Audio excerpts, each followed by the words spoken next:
funcionários, inclusive o gerente e o diretor, aqui também junto com o pessoal. Aqui frente à Câmara Municipal, porque não haverá pagamento dia 5. A empresa está devendo na praça e não tem dinheiro para pagar, nem funcionários nem credores. E aí nós estamos com o nosso pagamento comprometido dia 5. A Agabuster,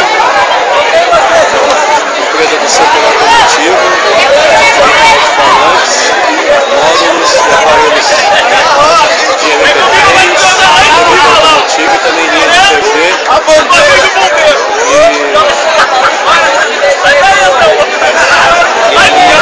notebooks, que é a planta de Amazonas. A planta de Manaus foi vendida, os funcionários de lá também estão parados fazendo o mesmo que a Agabuster aqui de São Paulo. Essa é a situação aí. Uma empresa que abriu recuperação judicial está em vias de falência. Os funcionários todos prejudicados. É isso aí, ó. Essa é a situação da Agabuster. Aqui em Cotia, estado de São Paulo.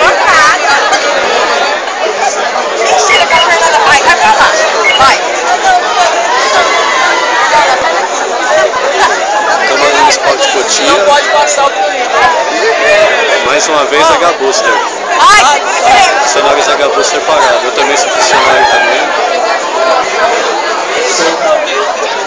Pessoal, atenção. Atenção.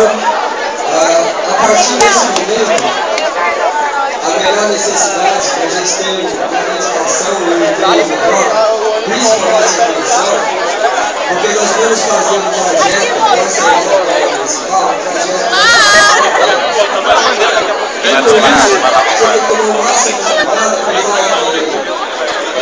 à disposição. O pessoal da Câmara, a Guarda Civil Municipal, hoje, dia 3 de abril de 2013, funcionários parados em frente à Câmara Municipal para reivindicar o direito de receber o seu salário no dia 5.